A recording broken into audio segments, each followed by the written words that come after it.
Thank you for coming to our board meeting today. We'll go ahead and start with the Pledge of Allegiance.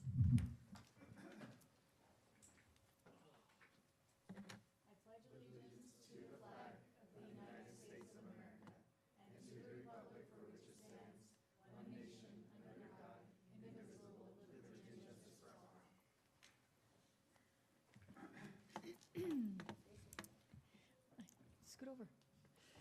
Do we have any need for translation today? Nope. Okay.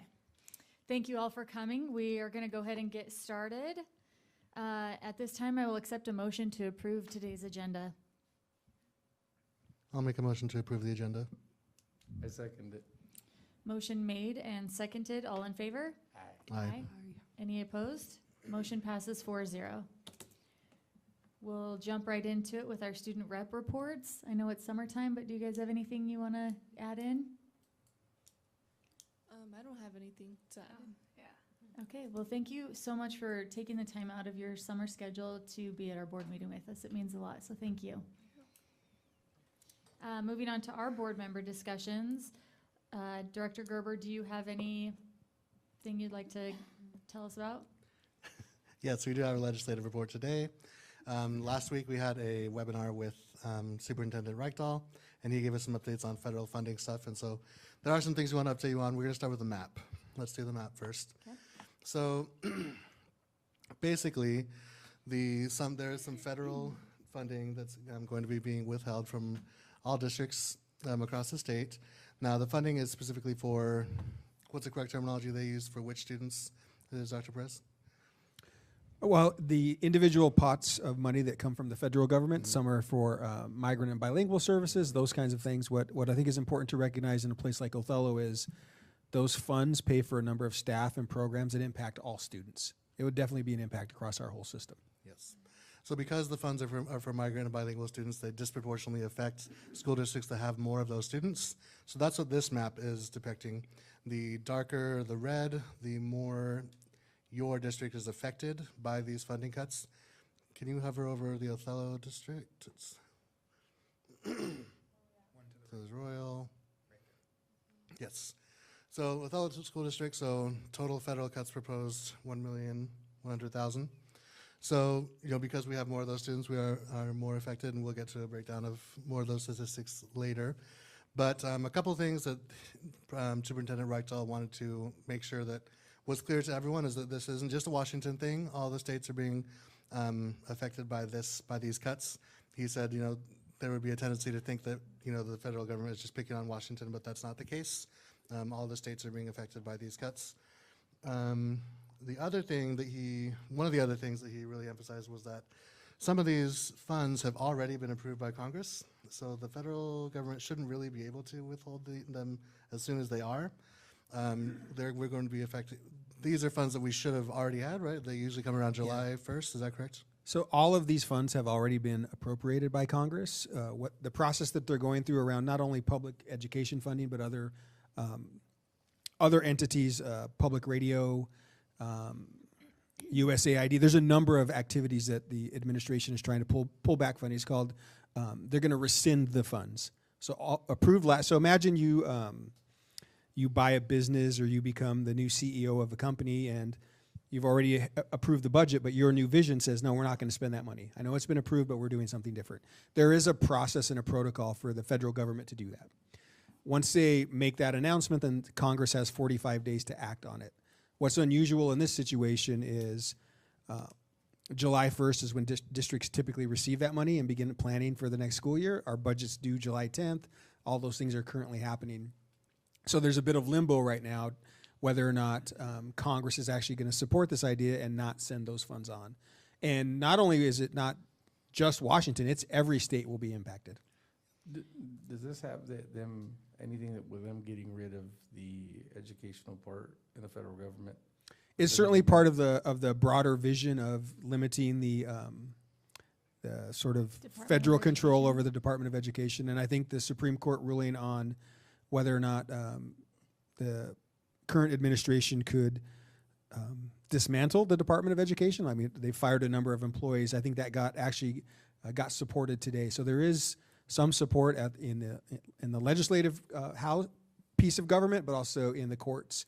Trump won that piece today as well. So a lot of uncertain. I guess the best way to think about this is really uncertain right now whether or not these funds are coming.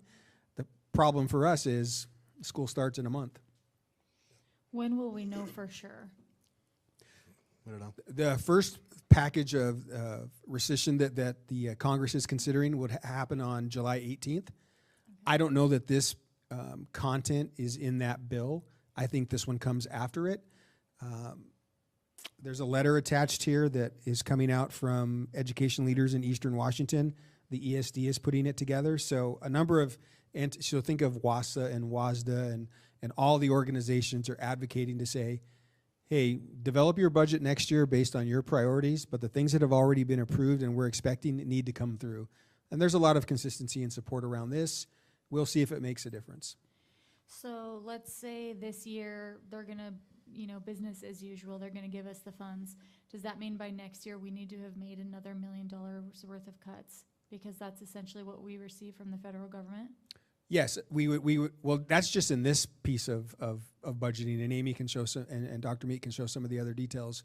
What it will allow us to do is have a year to prepare, right? Okay. That only seems like the fair thing to do in schools, and to say, okay, just know that next year, this is the amount you should expect and budget for.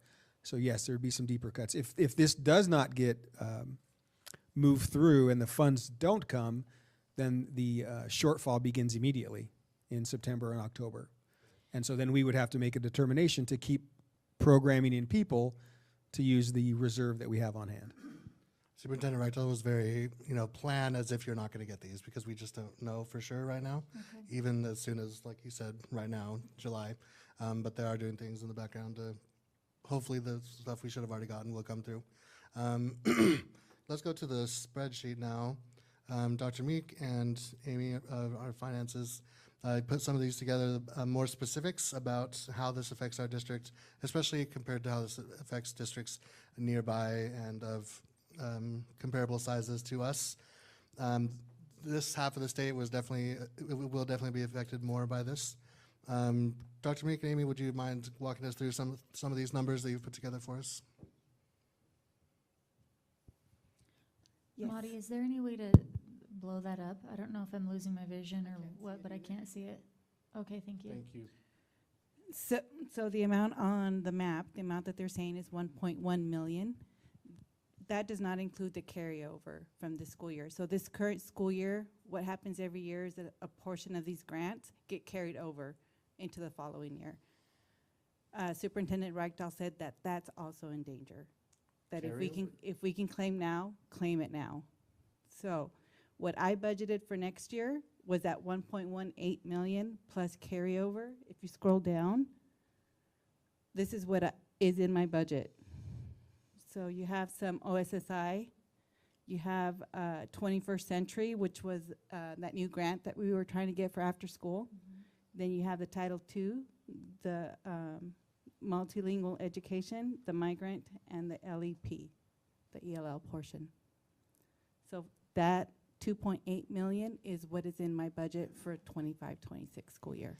And if we don't use it, we lose it essentially. So the 1.1 we're already at risk of not getting, Correct. but the remainder we also could lose. Correct. That's what Superintendent Reichdahl said on Thursday. He said if you can claim it now, claim it. EGMS is open now. It may be closed tomorrow.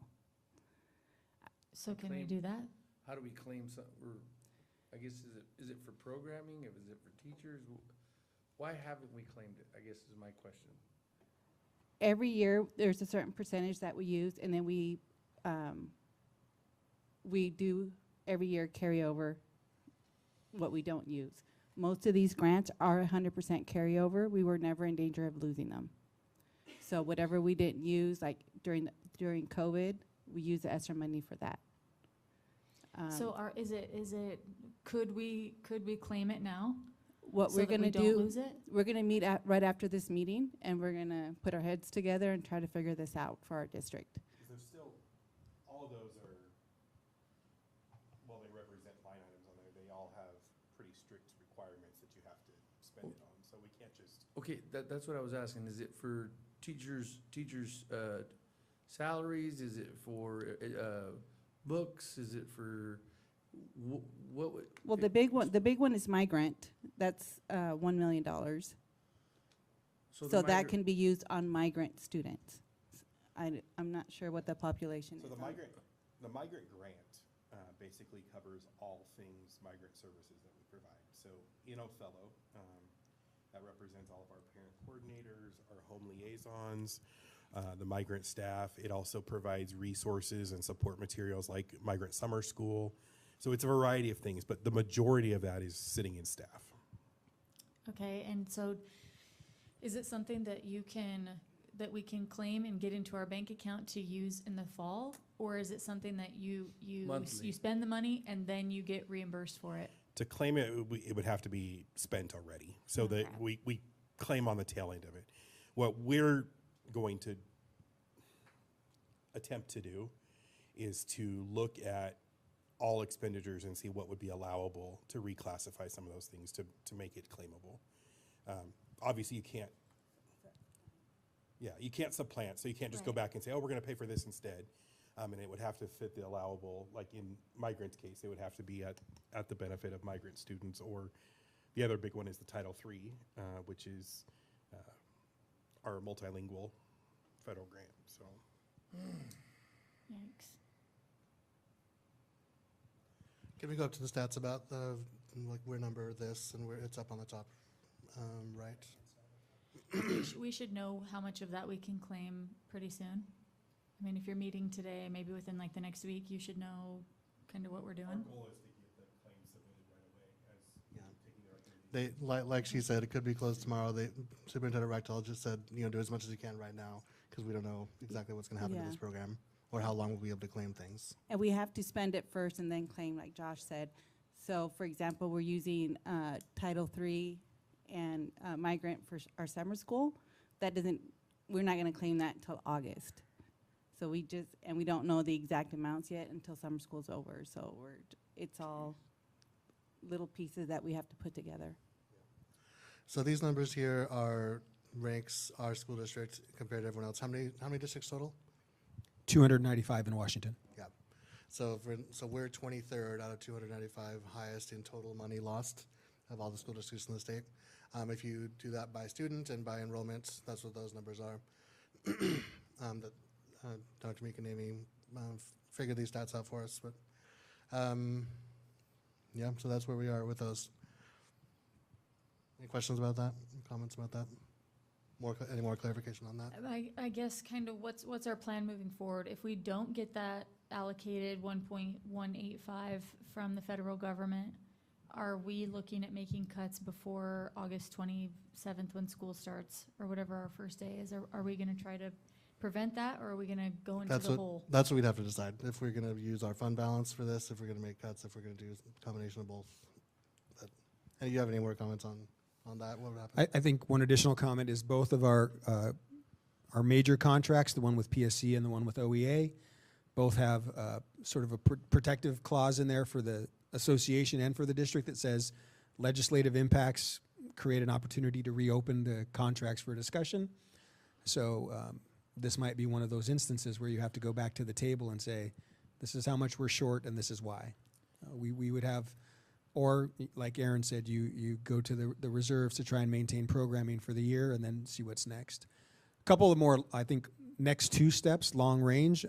One is, even if this money does come through, because Congress doesn't want to mess with it, and they're going to say, let's just leave it for now, and then moving forward, make some cuts. It gives us a year to prepare for that, to know that they're coming. One of the other things that was discussed in the session with Reichdahl, though, is a more longer-term play about whether or not you could spend any resources on undocumented students. Right now in Washington, you don't ask for documentation from any student. There's no requirement to collect, and we don't collect that data. But there are states that have begun to do that. So then the sort of think about the worst case scenario where if you're an undocumented student, that you're not allowed to use resources at the school level. So can we transport you to school? Can we give you breakfast or lunch?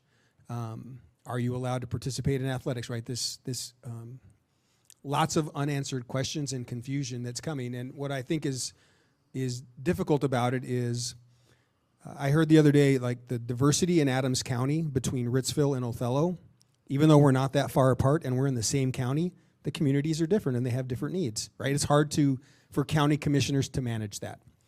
Now put that at scale with an entire country where a place like Othello needs farm labor. Everybody needs it. The economy here needs it, right? It's what our community is based on. But then you don't fund schools who have those kinds of students in their schools. It's going to be it's going to be messy, and it's messy right now. So there's some big questions to be answered beyond just the funding part of it. Where did Washington State fall in that? If we don't collect that kind of information, is it a moot point for Washington State? I think it's sort of, I think this is a reaction to some of the culture wars that came out during COVID and around gender expression and gender identity, where states like Washington and California have the support of the federal government to say, if you don't do these things in your state, we're going to take your money. And some of the more conservative states, they didn't like that, and they were at risk of losing their money. Now the shoe's on the other foot, and they're saying, you do these things or we're going to take your money. And now it'll be up to the state to decide whether or not they're going to get in line and follow those guidelines. Are we in jeopardy of losing the free lunch for all students? There is a qualifying standard for the number of students in your school district. If one of the requirements becomes that we have to ask folks for residency documentation and families make a decision that they're just not going to fill that out, then that could put us at risk. A number of people wouldn't respond or reply. Certainly there have been some cuts to nutritional supports and the SNAP program and those kinds of things. Like, all those things lead up to how the federal government is going to have to cut in a number of areas to manage the recently passed tax cuts. So I think it's all at risk. Something I do want to draw would you scroll over a little bit, Marissa? Yeah. Those titles of those grants probably don't mean much to most people. And so I do want to just kind of draw your attention to what that represents. Because some of them are standalone programs, and then some of them have multiple funding sources that come to them. So Title I Part C, that's our migrant grant. It's the only migrant funding we get. And so if that was eliminated, we in essence have no resources to fund supporting our migrant students. Title II Part A is really focused on professional development and growth of teachers. Primarily in Othello, it funds our new teacher mentoring, a lot of recruitment efforts. It's really about sustaining the pipeline, if you will. Title III is our multilingual, it's the federal part of our multilingual grant. We get both a state and a federal grant, and so that one would be more likely to see a significant reduction in the services versus completely eliminated. Title IV, we're fortunate we actually blend that with Title I. And then Title II certification, we this year have been a grant recipient of districts getting enabled to help teachers get multilingual certified. And so it's a competitive grant. And then if you scroll down below a little bit, one of the other groups of grants that are at risk in this whole thing are those school improvement grants. And those are the grants that go to schools that are not making the progress of kind of the norm, if you will. We have a number of schools obviously involved in that, and so those are also at risk of just being eliminated altogether. One of the big topics of conversation on that call that day, though, too, was what happens to the expectations for these things. So, for example, if all of a sudden Lutakaga no longer gets school improvement money, do the expectations around school improvement shift or change, or do they stay the same? And that's yet to be determined. So, Well, I mean, in a perfect world, I think all of our goal is that none of our schools qualify for that, right? I mean, essentially, that's our goal, that our kids are doing so well that we don't qualify for that. and that's in the big scheme of things, that's a small pot. Right, right. So still a lot of yet to be determined, like we've been saying, but it will affect our funding. Honestly, it'll affect a lot of other districts worse than us, in a worse, you know what I mean? Yeah. But it is something we'll have to prepare for and think about, talk about, so. Well, thank you for preparing this for us, and please keep us in the loop as you move forward and let us know, like, kind of what our plan is going forward with that. Anything else for board member discussion? Okay, we're gonna move on to required approvals. At this time, I'll accept a motion to approve the required approvals. I'll make a motion to approve the required approvals. Second. Motion made and seconded. All in favor? Aye. Any opposed? Motion passes 4-0. I will accept a motion for required approvals by early accounts payable warrants 2. I'll make a motion to approve early accounts payable 2. I'll second that motion. Motion made and seconded. All in favor? Aye. 3 approval and 1 abstain. Moving on to superintendent informational items. We'll turn the time over to Dr. Perez. All right, thank you. Before we jump into the levy planning update, I do want to, in the approvals that just happened, you'll notice an interlocal agreement between the school district and Adams County Sheriff's Office. That's been in the works for a number of months. The county now has access to a trained canine unit in the for our county. So I wanted to let you know that partnership that we're trying to develop and maintain with Adams County Sheriff's Office that is represented there. It's also part of our broader approach to always thinking about ways to make sure that our schools are, for our staff and our students, are safe. And so you'll see some other approvals and discussion items coming up in the coming weeks related to fencing and thinking about how we monitor movement in and out of Othello High School in particular, and some broader safety enhancements for a number of our staff members. So thank you for moving that through. Will you dive into just a few more details about the agreement with Adams County, just so that the public can know what that's about? What will that look like for our schools? We were approached by Adams County Sheriff Dale Wagner, and we met several months ago to talk about the training and the development they had with their new K-9. And the district had a contract in place for several years, but then when the county didn't have the services of the dog anymore, we didn't have the agreement anymore. So the sheriff's office approached us. We bounced it back and forth a couple times after conversations with our principals about how we would access those services, when they would be accessed, and how would we track whether or not we would get a return on our investment for participating in their program. So it really is just saying, hey, we're going to bring in the K-9 10 or 12 times a year. This is how much it would cost for you to participate and to support that program, so we continue to offer it to everybody in our county. And so it was just an opportunity for the school district to partner with the county on a project that's not unlike some of the agreements we have with Othello PD and our school resource officers and them teaching law and justice. It's maintaining those partnerships between our local law enforcement. Is it mostly for drug detection?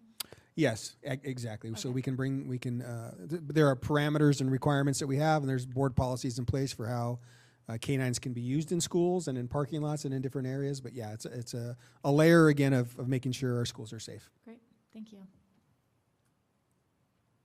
So now jumping into the levy planning presentation, if we could call it that slideshow.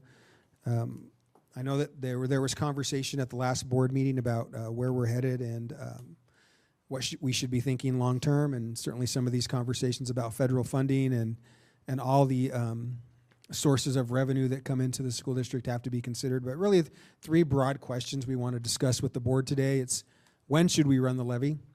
How long should we run it for? And how much should we ask our community to kick in?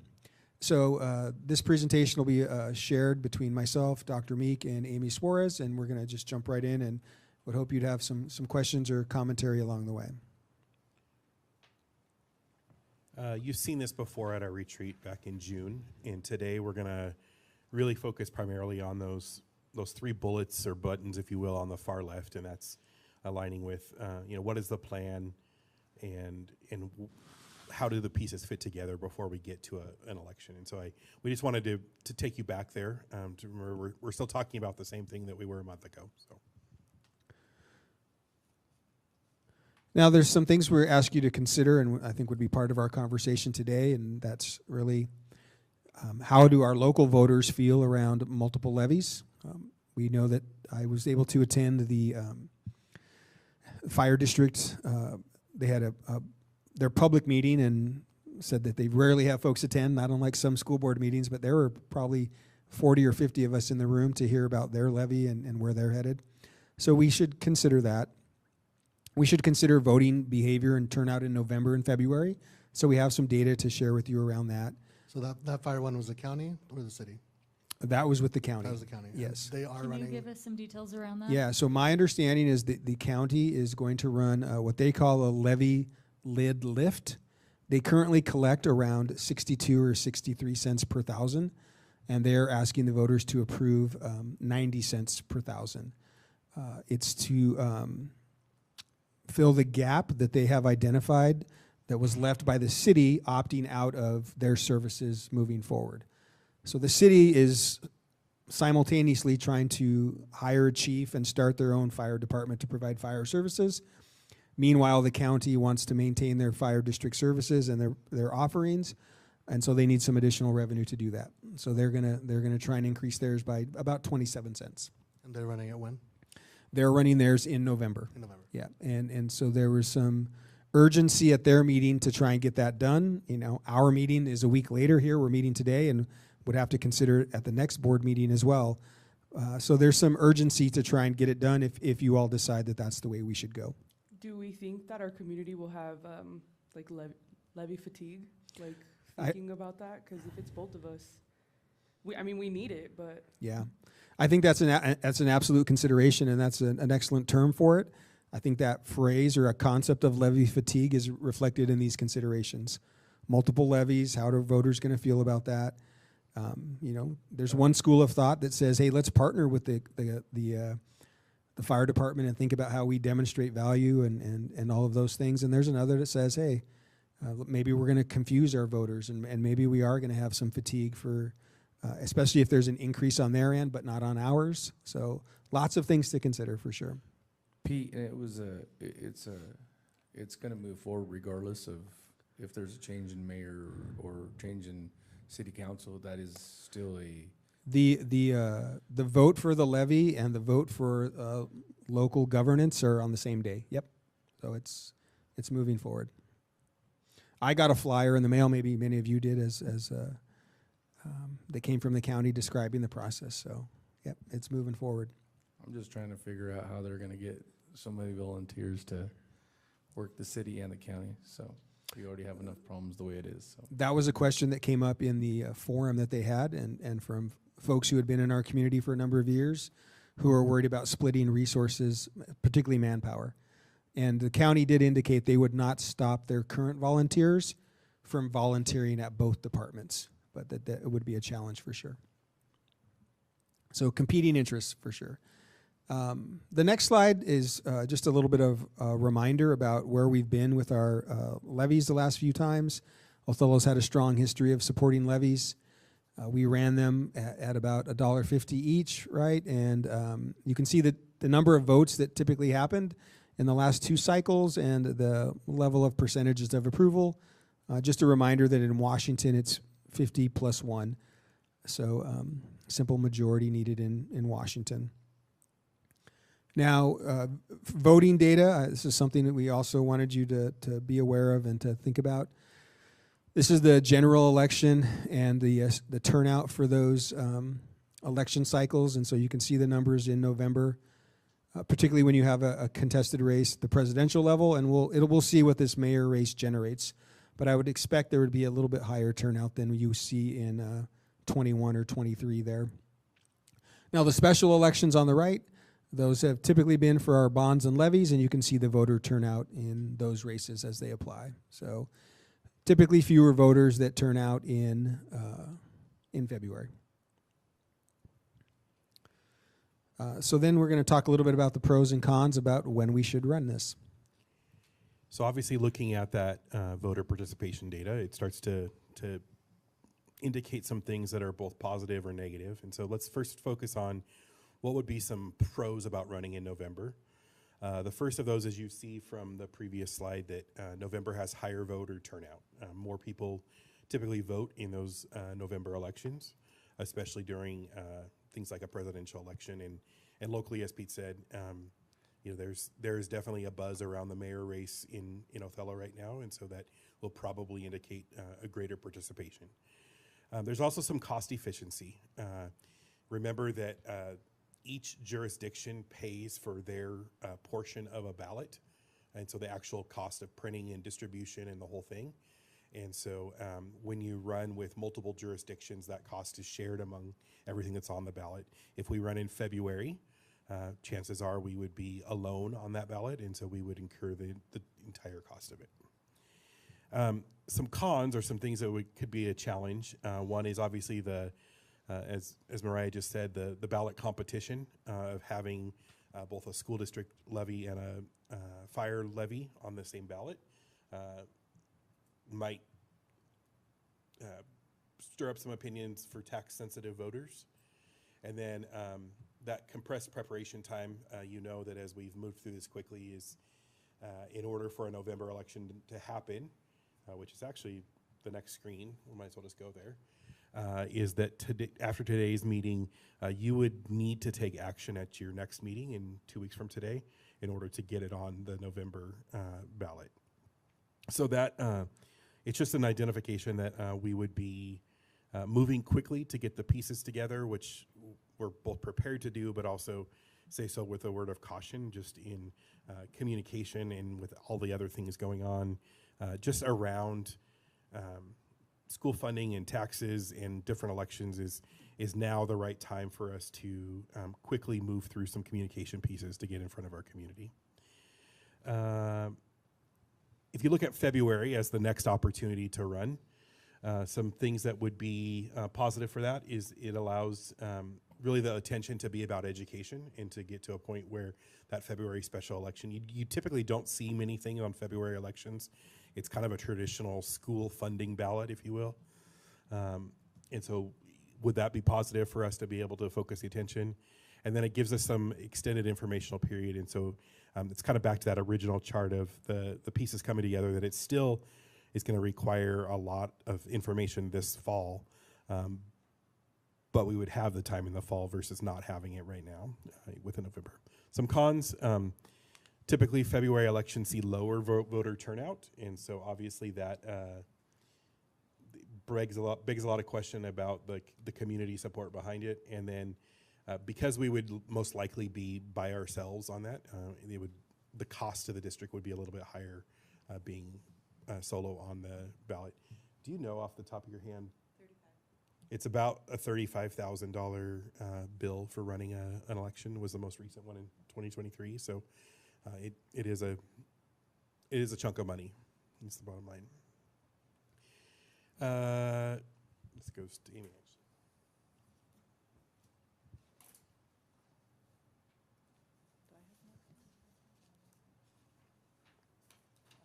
We're right there.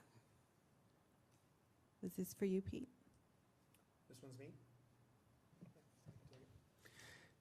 So deciding how long to run a levy, as Dr. Meek indicated there, the timing of it certainly makes a difference in trying to predict how voters are going to react. But we just had a conversation a bit ago about predictability with our budgets and how that gets, when you lose predictability like we are with federal funds, it can be unnerving. So 3 or 4 years allows us an opportunity to forecast ahead. We feel like the 3-year window is more accurate and gives us a better chance to behave the way we have the last several cycles with our levy, which is get really clean audits and balance our books the best we can. It's also important that levy equalization, that's a consideration. That is one thing that hurt us this last cycle. Immediately after passing the levy, Adams County reassessed all of our property values, and as you know, those amounts went up significantly. That decreased the amount of local effort assistance that the state sent our way. So we actually lost money in that. Locally, we didn't pay anymore, but the state didn't view us as being a property poor district at the level that we were before, and so that had an impact as well. So staying with that 3-year cycle also limits that risk that we, as the assessor comes out and changes our values, that we wouldn't be stuck in that 4-year cycle. If we just did a 3-year versus a 4-year, would that put us at risk of needing to run a levy the next time we're ready to run a bond? And I think getting back to this initial slide right here, it certainly factors into that. How long should we do it, and for how much, and how is that going to tie into what a bond might look like? So let's say we run a levy in February of '26. It kicks in 27. Yes. So then let's say if we run a 3-year levy, we wouldn't need to run another one until 2030? Correct. Okay. And we would try to go for a bond potentially before 2030. Don't we get state match in like 29? 29, 30, yep. So So they would come at about the same time. So it's that consideration of voter fatigue, and also there's some strategy. Many districts are finding success running a bond and levy at the same time. Okay. The yes voters come out for the levy, and those same folks show up for the bond at the same time. If folks are really able to separate, and you can communicate that it's a maintenance tax and a new tax. So some folks are actually using that strategy as well. And I think that's part of a broader district planning process for bonds in particular. And so another reason that we are advocating, and I think we'll share with you in just a few minutes, the process and the path that we've been on to do it in February allows us to generate that pro and con committee, which we're required to do, but also a levy committee, and partnering with our associations that may, in fact, at some point turn into a bond committee. It also, Lindsay, specifically to your point, we've talked about lining up those different potential elections, and there's still a lot of unknowns on the bond side of things, and so we've talked about things like a capital levy, and so we want to make sure and be careful about where they calendar out into the future before we just make some assumptions and jump into it. So. Okay, why does $1.50 matter? So $1.50, if we pass our levy for $1.50, the state will give us in the local effort assistance the maximum amount. So anything less than the $1.50, the state gives us less money, which we learned the hard way in 2023. Right now, we're projecting the amounts in the next slide based on an 8% growth in our property values and our student enrollment projected out based on what I budgeted for the next 4 years. So what makes the LEA amount less is if our property values go up too high, more than the 8%, or if our student enrollment goes down. On the flip side, if our student enrollment increases, so does our LEA. The amount per student that we get from the state will increase, so long as the levy passes. This is I think want to draw some attention to this based on what I heard at the county presentation for the fire district. There was an understanding in the room that the state schools fund, like we all get taxed and we send it into the state of Washington, and then we keep our little piece locally. I think it's important and this will be a part of education for our voters and our staff, that highlighted amount there doesn't come back to your district unless you chip in the part on the left there. And that's a function of the state trying to equalize access for all students in Washington.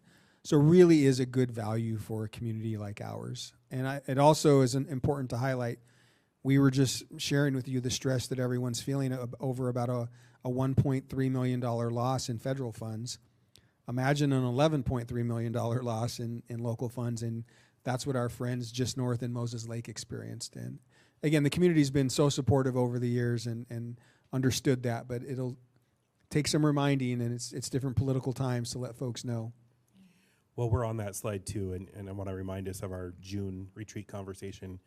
Levies are one of those weird things in education funding that we talk a lot about the $1.50, but what you're actually approving in resolution and what voters approve is the tax amount. So like in 2027, the 4.3 million, and that's why sometimes the rate can go higher than the $1.50 or lower than the $1.50.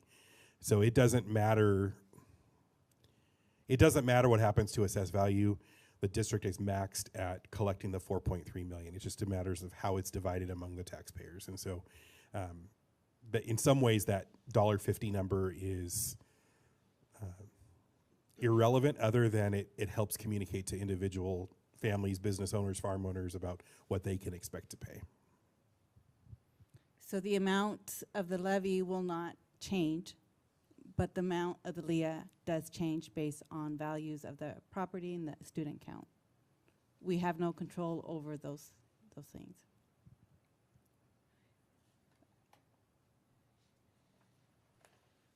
I wanted to give a little bit of history before this slide. The reason why, if you go to the previous slide, if you can see here, we're gonna say that in the 3 years, the 27, 28, 29, we're projected to get $34.5 million in levy LEA. That is based on the projections that we have, what we know today. The last time we ran the levy, we did the same projections, the same growth, the student count and stuff like that. And like I said, we had no, we didn't know what the assessed value was gonna do.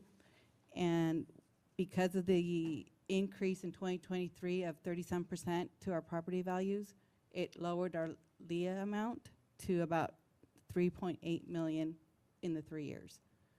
So we said we were gonna get this amount, like we're saying now, we're gonna get this amount, and actually we got $3.8 million less. And that plays a big factor into our budget. Which is usually another reason why districts elect to do 3-year levies versus 4-year. It's when you're forecasting something more current, it's easier to forecast and continuing to drag that out. Yeah, the other piece to that then, in 24 and 25, and what we're projecting in 26, our community is gonna be paying $1.23 per thousand, not the $1.50. So they're getting a little break. Any questions on that? Okay, now we can go to the next slide. So this is my 4-year projections, starting with this with the upcoming school year, 25-26. And I want to point out that this is as if the levy passes and we get the amount in the LEA that we're projecting, okay? So if you can see in the 25-26 school year, our revenues are gonna be 84.5 million and our expenditures 87. Our revenues over expenditures will be 2.6 million. Our beginning fund balance is projected to be 13.8 million and our ending fund balance 11.1 million. The reason I wanted to bring this to your attention is because this is as if our levy passes when we go to vote. Also, in that $84.5 million in revenues, that includes the $2.8 million of federal money that is in jeopardy as of right now. So we're in even bigger trouble if we don't get all that money. Correct. So basically, by 28, 29, you're telling me we're gonna have 300,000 in the bank? Yeah, Correct. we're broke. We're broke by 28, 29, if we don't do something different. In these projections, if you can see the percentages after the school year, those are the IPDs. Those are just projections. What we know for sure is the 2.5 for the 25-26 school year. The 26 and forward, those are our projections. The higher the IPD is for for the state of Washington, the higher the amount that we go in the negative. Explain to me what the revenues over expenditures like I'm thinking home. I'm thinking if I make $10, I'm spending 7, not 10 or 12. Here it keeps every year. It seems like obviously we're not getting money back from the state or whatever. But at what point do we sit there and start making cuts so that we are under the 84,000 or the 88,000 or the 89,000 or the 90 or not 90 millions? I said. At what point do we decide that we're not going to keep going into this fund balance and at the end put us to where Lindsay said it best, we're broke. This is where we start the conversations Yeah. moving forward. Where does our district go from here? So this is I'm trying to think of the word I feel right now. This isn't unexpected, and this isn't, I don't think it's shocking. This is where 10 or 12 school districts in Washington are already in 28, 29 status. They're already in trouble. There's a number of others that are on the same path as us, headed that way. So it's going to be, because what you can do here is you can either decrease expenditures, which we've done, right? We closed Desert Oasis High School. We limited, we took away some staff at different levels. We've been thoughtful about programming, all of those things. At some point, the state's going to have to intervene on the revenue side and decide whether or not they're going to rescue 200 of the 295 school districts. Right now, it's 10 or 15, but more are headed that way.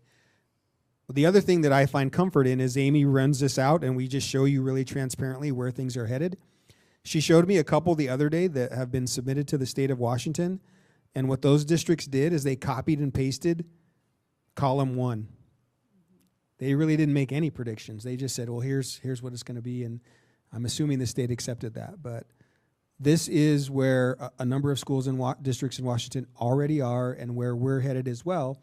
We've just been trying to slow the path and the pace to get there at a pace that the associations can tolerate and that our kids deserve, right? We don't want to dramatically cut things from one year to the next. So we're slowly marching down that path, and we're hopeful that in the next couple of years, revenues will increase. That red that Azaro smartly called out will begin to go away, and we can start putting some in the bank again.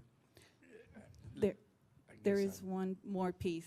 The number of operating days in fund balance, if you'll see in the 25-26 school year, it's 46 days. So that means in our fund balance, we have 46 days of operating money. So if you took your total number of your total expenditures divided by 365 days, that's how many days we have in the bank. The SAO, the State Auditor's Office, says for a district to be healthy, we need to have at least 60 days, which we have had in the past. Now we're moving forward. When a district goes into, the state average is 48 days. And then once you hit 30 days is when you become unhealthy. So if you can see, that'll probably be in school year 27, 28.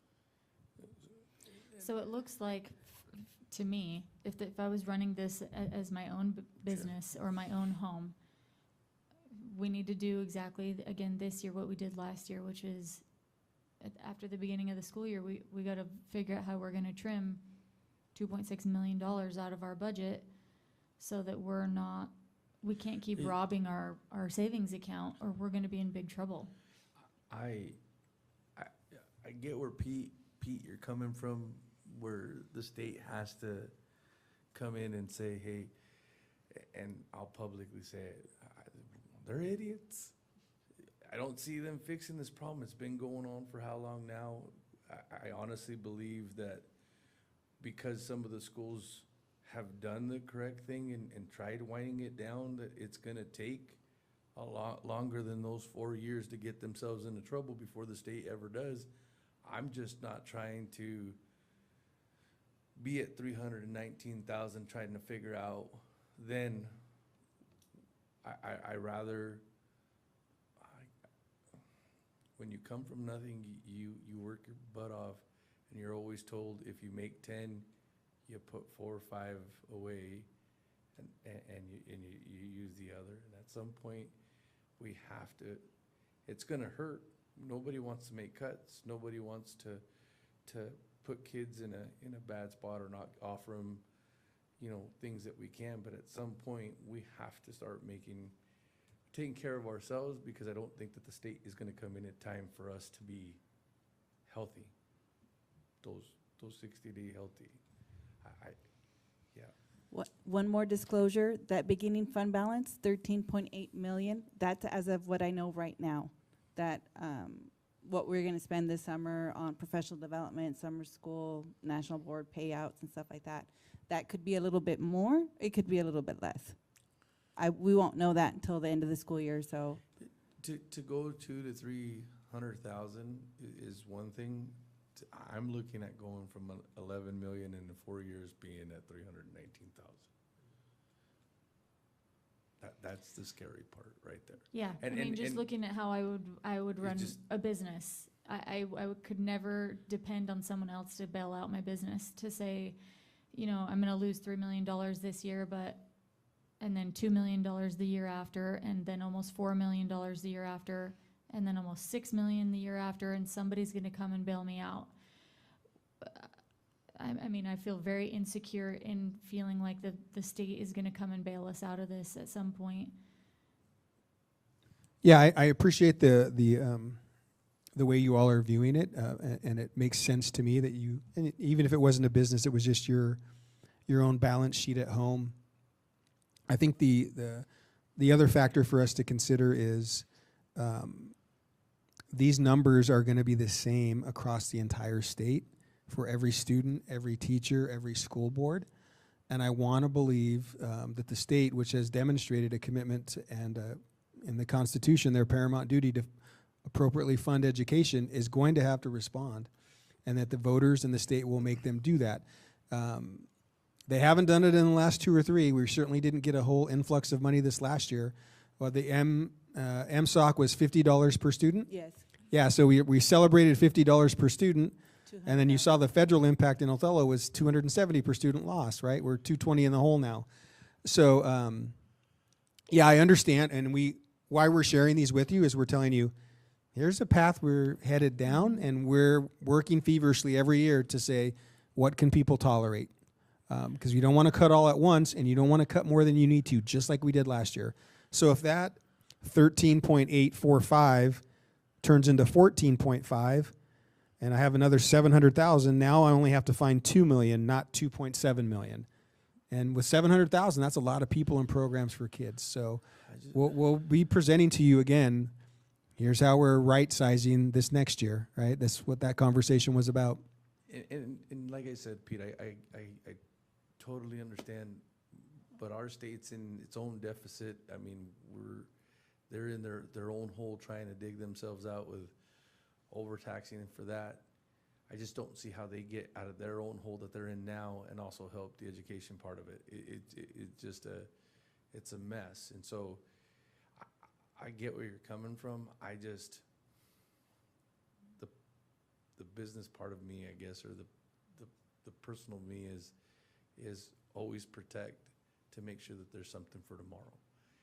And I understand not to cut too deep, but at some point, yeah, we're definitely gonna have to start really looking at it. You don't wanna say that, you wish you could take care of everybody, but at some point, those numbers are really like they hit you in the face and you're just like, whoa. And Amy, thank you, because like I said, I think we had seen something similar to this last year, but man, this one, there's too much red on this page. Mm-hmm. And just When will we have a plan for what we're going to do for right sizing for the 25-26 school year? Do we Yeah. already know that? Yeah, we're already working on that. I think last year was such a focus on the people part of it. Mm-hmm. And what I think you'll see this year is maybe a more nuanced approach that includes people and programs, maybe supplies, other areas where we think we can tighten things up a little bit. Again, to keep as much impact off of the students as possible. So we're already working on that. Pete, quick question. So let's just say we were using the $1.50 amount and for the levy. If we were to just to say we come together and we say no, let's go to 2 or 2.25. How much does that affect us? Can we use some of that to help us out there? I mean, if we made a suggestion of saying, hey, we need to go back out and tell our people, hey, we're trying to offer the kids the best that we can, the most that we can. If we get this to a $2 assessment, What I think is, how big of a would that be? I think the danger in doing that is then people are already tight. They'll have just passed the Adams County levy. and asking for an increase, and then when we go to ask for a bond, they'll say no. The bond part, listen, no, I want this place to burst the bubble that we've always talked about, that is the stigma here, but when you go to a bond, and hopefully you would sit there and say, you know what, we wanna build a school, but the funding matches are there, I think that the people around us will say, okay, if the state's gonna give us this amount, we're only better to, you know, I think the bond has more to do with how much money the state will offer us. This one here, though, if we could show that, hey, you know what, we're Does the basically state give 4 us- years. I guess, does the state give us more money if we, so the state's gonna match us with our levy money? Existing. Yeah, but if we go up to $2, really quick calculations, we would go about $1.5 million more in levy money. But that would all be local money, none of that would come from the state. So the state is maxed out at how much they're gonna give us, that would just be local money. Mhm. Per year? Yes. That still doesn't help you. If you look at that, even if you get that extra 1.2 or whatever, you're basically gonna drain it by the time you get to 2028, Yeah. 29. I mean, it would help. And like I said, it all depends on the tax values as well, student count. Well, So- I mean, I guess at that point, Amy, let's just say that we rerun the bond, and all of a sudden, they come back out and they assess all these new homes that they put in, and we all of a sudden, so what, are we out again and back down to $1.27? Correct. Do we change the language on that? I mean, can we change the language on that, or we just can't say $2 and that's it, or $1.50 and that's it? The current laws around this and the current $1.50 thing was the last time the state redefined basic education. So these rules that we're working with now was the last attempt in 2018, I think, when they attempted to restructure education. So no, you don't get an opportunity. You can go out and run another levy for the difference to go to that maximum, but most places don't try and attempt that. We're gonna kill our people. So if we keep it the same, we need 50%. If we raise it, do we need more, or does it stay the same at 50? Stays the same at 50? Okay.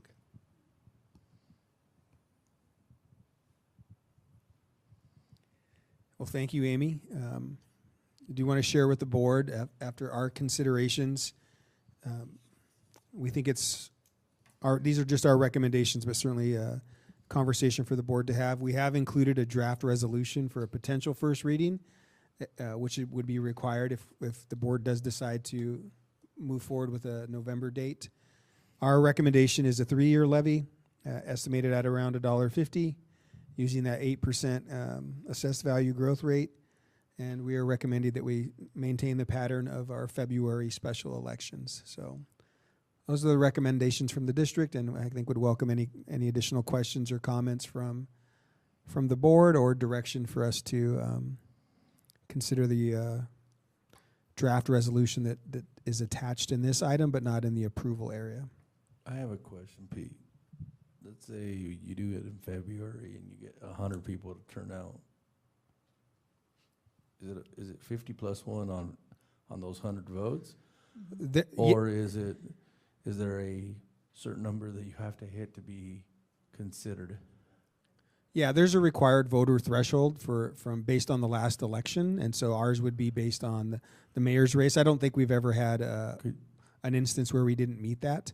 But yeah, it's 50 plus 1 for whoever turns out to vote.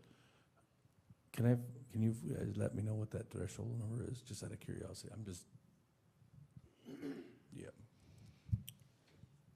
I think it's come up before that whether or not something like this passes also partially depends on how the teachers are feeling about it. Do we feel like one of these is better or worse for that? One of the options?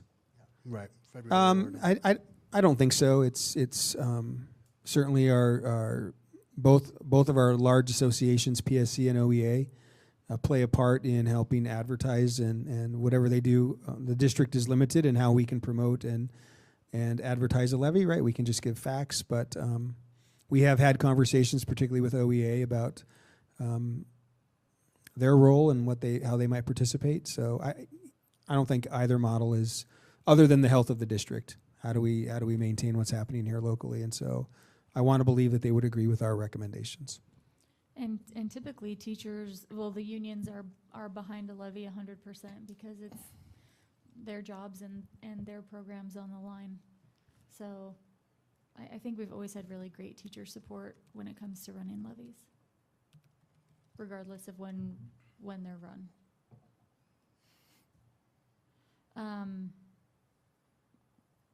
Mariah, do you have anything outside of these recommendations that you'd like to see? The only thing that comes to my head is that if we're gonna ask for more than $1.50, we have to hold ourselves accountable and also let the community know that we're listening to what you're saying. You need to come and tell us if we're asking you for more money. So I think that's something that we have to take into consideration as a board. It's like, if we're asking them for more money, we need to show them or get more people involved in decision-making moving forward, because I think that's the only way we're gonna get them on our side when they're already gonna do the Adams County one.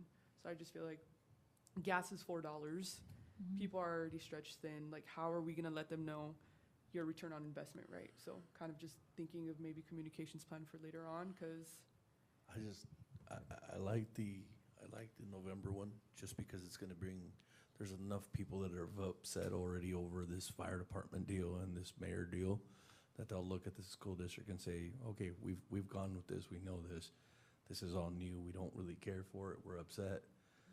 That's the intriguing part of doing something in November. I know that it's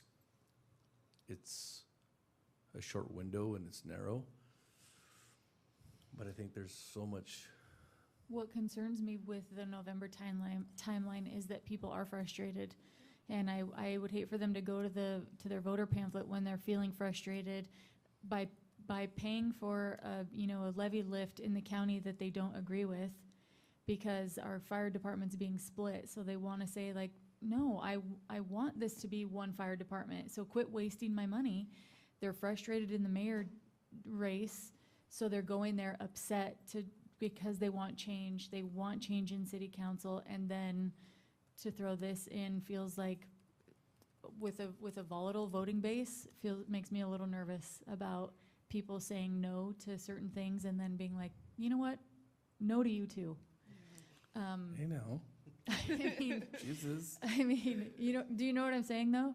I want people to go in a good mood. Did you see her, John? We do already have the validation percentage is 40%. So that what that means in February is that you have to get 40% of the votes that you got in November in February for the February election to validate. And then it has to be 50% plus one of those that show up. I can work with that. That's reasonable. I was to say, we could work with We that can pull in that off. February. Just out of curiosity, you said it's 35,000 roughly, to run the deal in February. If we were to run it in November, what does that break down to? It'd be 35,000, but split between, Everybody? the city, split between fire and us. So it would be like a third of the cost. Don't assume it's a third, Okay. because usually each of those jurisdictions have a different voter base, and so we're responsible for the County. well, we're responsible for the entire school district boundary, Oh. where the county voters may only be, so it's kind of prorated on what part of the ballot you're paying for. So it doesn't always prove to be like a third of the cost, I Yeah, guess is my yeah. point. I guess That makes sense. Did they say if the pool was gonna be on this? Probably the pool Because too. if it is, we're out. We'll go in February for sure, we're out. I didn't hear officially from the city, but I did hear through another source that I believe the city is considering an April ask for the pool. February it is. Aaron, are you comfortable with the recommendations?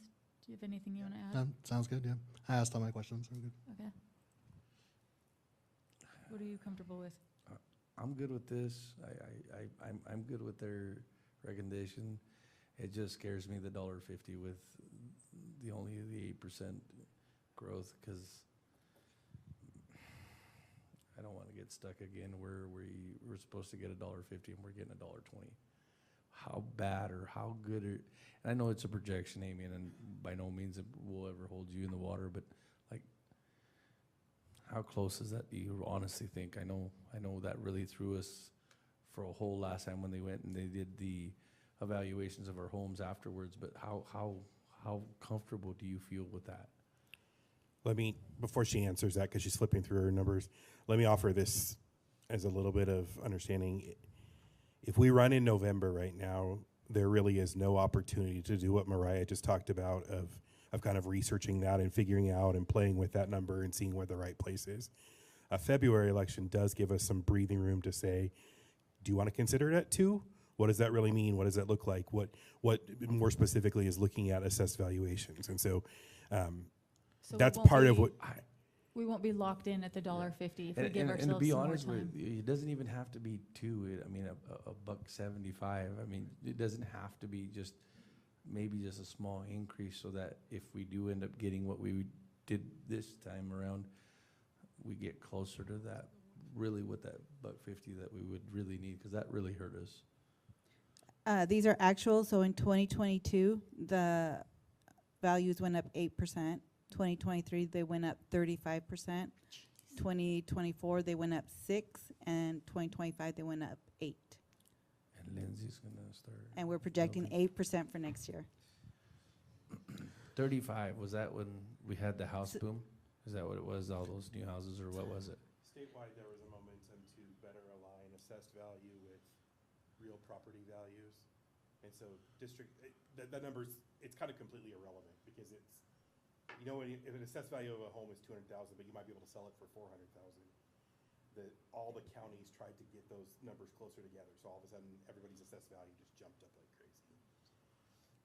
The way that I had it explained to me at the fire district meeting was, and it was a county commissioner who was sharing this, that jump was statewide based on the discrepancy between market value and assessed value, and that the state had made, I guess threat's the right word, to say, if you don't go out and appropriately assess property values in your county, we will set them at 100% of market value. And so the state forced the hand of county assessors to go out and do that, and that's why the big jump. And so when they were calculating the math for us the other day on a webinar, the folks who help us establish these numbers and do the math, they recommended 8%. See, kind of how I have a hard time thinking that the state's gonna come save us when you've had, hey, you're gonna take a shot you don't want. Hey, you're gonna raise this, or I'm gonna do this.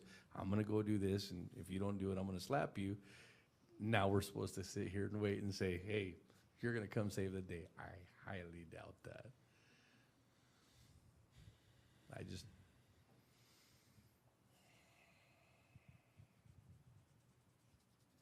Okay, I think we're good with the recommendations and. Stick with the timeline.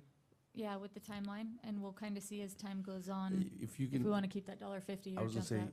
yeah, as long as they can give us an update on the $1.50. Yeah. Thank you for the conversation.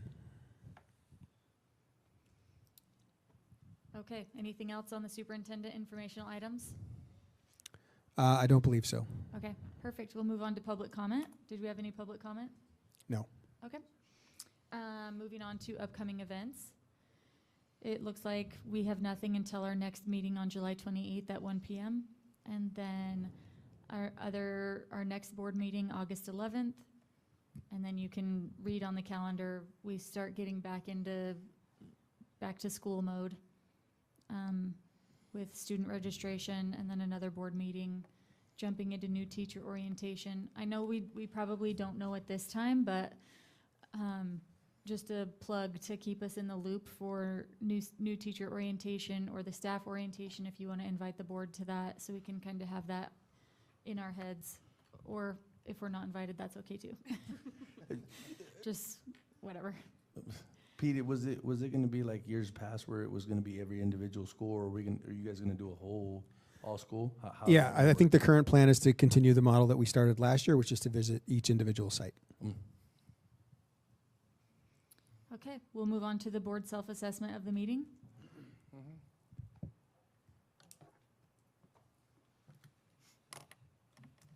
appreciate all the work that's done in the background by my people like Superintendent Perez and Dr. Meek and Amy with all the numbers and stats and figuring things out. It's a lot of work in the background that we couldn't do without. So thank you very For much. sure. No one likes to talk about money. I've heard it's like the number one reason people get divorced. So sorry if that is uncomfortable. I apologize.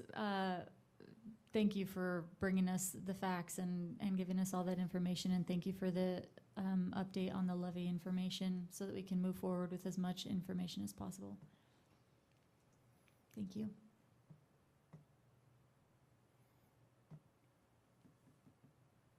Missing Ken would be a delta for today. Definitely appreciate all of you leaving your summer vibes to come to the boardroom on a Monday in the afternoon when it's nice and hot outside. So thank you for coming. Appreciate it. And shout out to our old school board member, Jen. Happy to see you.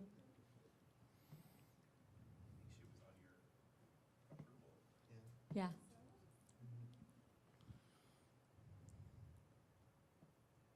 Okay, anything else? At this time, the board will recess into executive session for 90 minutes to discuss potential litigation and performance of a public employee. This meeting is adjourned.